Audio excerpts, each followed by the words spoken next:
வணக்கம் நேயர்களே. நம்ம இரண்டாவதாக பார்க்க வந்திருக்கிற இடம் கொல்லிமலையில் இருக்கக்கூடிய கொல்லிப்பாவை திருக்கோயில் தாங்க. இந்த கோயிலை நம்ம எட்டுக்கை அம்மன் கோயில் அப்படின்னு சொல்லுவோம். பக்தர்கள் நிறைய நபர்கள் இந்த இடத்துக்கு அடிக்கடி தேடி வருவாங்க. அவங்களோட கஷ்டங்களை சொல்கிறதுக்காகவும் அவங்களுக்கு இருக்கக்கூடிய பிரச்சனைகளை தீர்க்கறதுக்காகவும் கொல்லிப்பாவையை தேடி வருவாங்க. ஏன்னா அந்த அளவுக்கு மிகவும் சக்தி வாய்ந்த அம்மனாக கொல்லிப்பாவை அம்மன் இருக்காங்க. கொல்லிமலையில் நம்ம முதலாவதாக அரப்பள்ளீஸ்வரர் கோயிலை பார்க்கணும். அடுத்ததாக 2 கிலோமீட்டர் தொலைவில் இருக்கக்கூடிய இந்த கொல்லிப்பாவையை தாங்க பார்க்க வரணும். கொல்லிமலையில் நிறைய இடங்களில் கொல்லிப்பாவைக்கு சிலைகள் இருக்குங்க.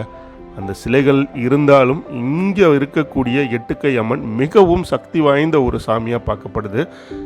இந்த எட்டுக்கை அம்மன் கோயில் அமைஞ்சிருக்கிற இடம் மிகவும் அடர்ந்த காடுகளுக்கு நடுவில் தாங்க அமைஞ்சிருக்கு. அதுக்கு பாதையும் இப்போ அமைச்சு வச்சுருக்காங்க.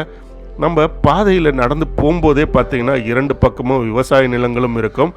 ஒரு ஆற்றையும் கடக்கிற மாதிரி இருக்குங்க. மழை காலங்களில் இந்த பகுதியில் வந்தால் கண்டிப்பாக எட்டுக்கை அம்மன் கோயிலுக்கு உள்ளே நுழையிறது கஷ்டமான விஷயமாக தான் இருக்கும். ஏன்னா நிறைய மழை பெஞ்சதுன்னா இந்த இடத்துல அந்த ஆற்றுல தண்ணி வர ஆரம்பிச்சிடும். அப்போ எட்டுக்கை அம்மன் கோயிலுக்குள்ளே போகிறது கஷ்டமாக தான் இருக்கும். இந்த எட்டுக்கை அம்மன் சுற்றி இருக்கக்கூடிய வனப்பகுதியில் நிறைய விசேஷமான மூலிகைகள் இருக்குங்க. அந்த மூலிகைகள் மிகவும் சக்தி வாய்ந்த மூலிகைகளாக இருக்குது. அதை தான் இங்கே இருக்கக்கூடியவங்க இந்த எட்டுக்கை அம்மன் கோயிலுக்கு போகிற வழியில் 2 புறங்களிலும் மூலிகைகளை விற்பனை செஞ்சிட்ருக்காங்க. தேவைப்படுறவங்க இந்த இடங்களில் உங்களுக்கு என்ன வித பிரச்சனை இருக்குன்றதை சொல்லி அதை கேட்டு அதுக்கேற்ற மாதிரியான மூலிகை மருந்துகளை வாங்கி அவங்க சொல்லக்கூடிய முறையில் நீங்கள் அந்த மூலிகையை எடுத்துக்கிட்டிங்கன்னா உங்களுக்கான பிரச்சனைகள் தீர்றதுக்கு நிறைய வாய்ப்புகள் இருக்குது. ஸோ இப்போ பாருங்களேன், சுற்றி விவசாய நிலமாகவும் இருக்குது. இந்த பக்கம் கொஞ்சம் தூரம் தள்ளி போனீங்கன்னா அடர்ந்த காடு மாதிரியும் இருக்குங்க. இந்த கோயிலுக்கு போகிற வழியிலேயே பார்த்தீங்கன்னா சின்ன சின்ன சாமி சிலைகளும் இருக்குது. பார்க்குறதுக்கே ஒரு அமானுஷ சக்தி இருக்கக்கூடிய ஒரு இடமாக தான் இந்த எட்டுக்கை அம்மன் கோயில் தெரியுதுங்க. இங்கே வழியிலேயே பார்த்தீங்கன்னா ஒரு சமணரோட ஒரு சிலையும் ஒன்று வச்சுருக்காங்க. அதுவும் திறந்த வெளியில் சமணருக்கு சிலை வச்சுருக்காங்க. அந்த காலகட்டத்தில் சமணர்களோட கட்டுப்பாட்டில் தாங்க இந்த கொல்லிமலையே இருந்திருக்கு. சமணர்களோட ஆதிக்கம் நிறைய இருந்திருக்கு. அதை சொல்கிறதுக்காகவே பார்த்திங்கன்னா திறந்த வெளியில் சமணரோட மாவீரர் ஒருவரோட சிலையை ஒன்று வச்சுருக்காங்க. அந்த சிலைக்கு எதிரிலேயே பார்த்திங்கன்னா ஒரு பாதை ஒன்று போகுமா. அந்த பாதை வழியாக போனால் சமணர்கள் அந்த காலத்தில் கட்டின ஒரு கோயிலை போய் பார்க்க முடியும். ஆனால் இப்போ அந்த கோயில் ரொம்பவும் பாலடைஞ்ச நிலையில் இருக்கிறதுனால யாரும் அங்கே போகிறது கிடையாது. அதற்கான பாதையும் ஒத்தையடி பாதையாக இருக்கிறதுனாலையும் அந்த பாதையில் ஆபத்துக்கள் நிறைய நிறைஞ்சிருக்கிறதுனால உள்ளூர் வாசிகளை தவிர மற்றவர்கள் யாரும் போகிறதில்ல.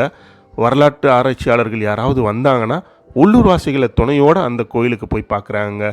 இங்கே இருக்கக்கூடிய எட்டுக்கை அம்மன் மிகவும் சக்தி வாய்ந்தவர். காலையில் 8 மணி அளவில் அரிய மூலிகை சாற்றில் அபிஷேகம் நடைபெறுங்க. அப்பொழுது எட்டுக்கை அம்மனோட முழு உருவத்தையும் மூடி வச்சுருப்பாங்க. பக்தர்கள் யாரும் அபிஷேகத்தை தரிசிக்க முடியாது. கோயில் பூசாரி அபிஷேகம் செய்து சந்தனக்காப்பு அலங்காரம் செஞ்ச பிறகு வாசலில் போட்டிருக்கிற திரையை விலக்கி காட்டுவார். அதன் பிறகு தான் ஆராதனை நடப்படும். பக்தர்கள் கொண்டு வந்திருக்கும் மலர்களையும் எலுமிச்சபழ மாலைகள் ஆகியவற்றை அம்மனுக்கு அணிவிக்கிறாங்க. இங்கு பல வகையான பழங்களும் தேன்களும் கிடைப்பதால் சித்தர்களும் முனிவர்களும் இங்கே இருக்கக்கூடிய பர்ணசாலையில் குகைக்குள்ளே தங்கி இருந்திருக்காங்க. அந்த வேளையில் அசுரர் கூட்டம் இங்கே அவங்க தவத்துக்கு இடையூறு செய்யவே முனிவர்கள் அசுரர்கள் வரும் வழியில் அழகிய பெண் பாவையை உருவத்தினை செஞ்சு வச்சு விஸ்வகர்மாவை அழைச்சி மயக்கும் சக்தியை தாங்க அப்படின்ற மாதிரி சொல்லியிருக்காங்க. அவரும் பார்த்திங்கன்னா இந்த பாவை சிலைக்கு அசுரர்களை மயக்கக்கூடிய ஒரு மயக்கும் சக்தியை கொடுத்துருக்காங்க. இந்த பாவை சிலை அசுரர்களோட வாடை பட்ட உடனே நகைக்கும் திறனுக்கு மாறிடுங்க. இதோட நகையை, அதாவது இதோட சிரிப்பை பார்த்த உடனே அசுரர்கள் இதுகிட்ட மயங்கி அழகில் மயங்கி கிட்ட வந்துடுவாங்க. வந்த உடனே அவங்கள கொன்று அப்படியே அவங்கள சாம்பலாக்கி இருந்த இடம் தெரியாமல் அழிச்சிடும். அதனால் இங்கே வந்த அசுரர்கள் யாரும் உயிரோட திரும்பினது கிடையாது. இங்கே அசுரர்களோட பிரச்சனைகள்லாம் முடிஞ்சதுக்கு அப்புறம் பார்த்திங்கன்னா இங்கே நிறைய இடங்களில் இருந்த கொல்லிப்பாவையோட சிலைகளை அகற்றியிருக்காங்க. ஏன்னா அசுரர்கள் இந்த கொல்லிமலைக்கு வரத்துக்கே பயப்பட ஆரம்பிச்சிட்டாங்க. அந்த அளவுக்கு கொல்லிப்பாவையோட அழகில் மயங்கி நிறைய அசுரர்கள் இறந்ததாக சொல்லியிருக்காங்க. அதுலேருந்து அகற்றப்பட்ட கொல்லிப்பாவை சிலைகளில் ஒன்று தான் இப்போ நம்ம தரிசனத்துக்காக இங்கே வழிபட்டு இருக்கக்கூடிய கொல்லிப்பாவை சிலைங்க. கிட்டத்தட்ட 5.5 அடி உயரம் உள்ள இந்த சிலை பார்ப்பதற்கு மிகவும் அழகாக இருக்குங்க. யாருமே அதை சந்தன காப்பு இல்லாமல் இதுவரைக்கும் பார்த்தது கிடையாது. அந்த அளவுக்கு அதனோட ஆக்ரோஷத்துக்காகவே அந்த சந்தன காப்பை போட்டு அதோட சக்தி வீரியங்கள் ரொம்ப பவர்ஃபுல்லாக இருக்குன்றதுனால சந்தன காப்பை போட்டு அதை குளிர்விச்சிட்டே இருக்காங்க அப்படின்ற மாதிரி இங்கே இருக்கக்கூடியவங்க சொல்கிறாங்க. இங்கே வேண்டுதல் பார்த்திங்கன்னா நம்மளுக்கு என்ன வேண்டுதல் இருந்தாலும் அதை ஒரு செப்பு தகடில் எழுதி சுருட்டி அங்கேயே வந்து கட்டி வச்சுருக்காங்க. வேண்டுதல்கள் நிறைவேற்றினவங்க நிறைய மணிகளை வாங்கி இந்த கோயில் ஃபுல்லாகவே வந்து கட்டி தொங்க விட்டுருக்காங்க. ஒரு தடவை வந்து தன்னோட வேண்டுதலை வச்சு வணங்கினவங்க தன்னோட வேண்டுதல் நிறைவேறிச்சுன்னா கண்டிப்பாக திரும்ப திரும்ப இந்த கொல்லிமலையில் இருக்கக்கூடிய கொல்லிப்பாவையை பார்க்க வராங்க. இந்த கொல்லிப்பாவை ஒரு கிராம தேவதையாக இருந்தாலும் இந்த தேவதையை பார்க்குறதுக்கு சென்னையில் மட்டும் இல்லாமல் தமிழ்நாட்டில் பல பகுதிகளில் இருந்தும் கொல்லிமலையை தேடி மக்கள் கூட்டம் வந்துக்கிட்டு தான் இருக்குது. வரவங்க எல்லோருக்கும் அவர்களுடைய கஷ்டங்களை தீர்த்து அவர்களுக்கு இருக்கக்கூடிய சில வெளியில் சொல்ல முடியாத பிரச்சனைகள் எல்லாம் தீர்த்து வைக்கிறதா இங்கே இருக்கவங்க சொல்லியிருக்காங்க. அதற்கு பூசாரிகள் வந்து மந்திரிச்ச கயிறையும் மந்திரிச்ச ஒரு மையையும் கொடுக்குறாங்க. அந்த மையை வந்து எதுக்குன்னா ஏதாவது ஒரு தொழில் விஷயமாக வெளியில் போனால் பயன்படுத்திக்கலாம் அப்படின்றதுக்காக சொல்லியிருக்காங்கங்க.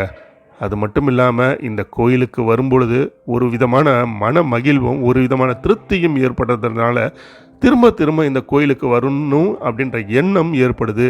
ஏன்னா நான் போயிட்டு வந்ததுக்கப்புறம் எனக்கும் அது மாதிரியான ஒரு எண்ணம் தோணுச்சு. நமக்கு எந்த கஷ்டமாக இருந்தாலும் இந்த கோயிலில் வந்து சொல்லலாம்.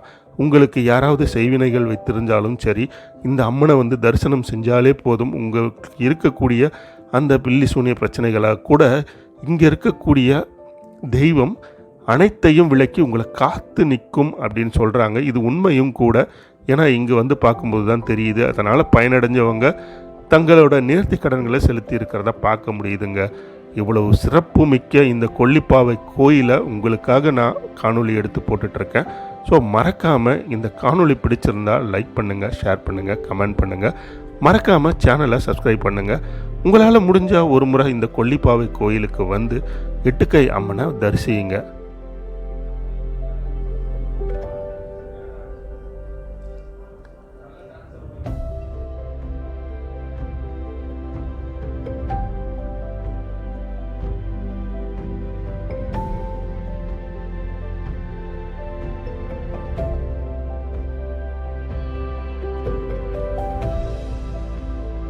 நன்றி, வணக்கம்.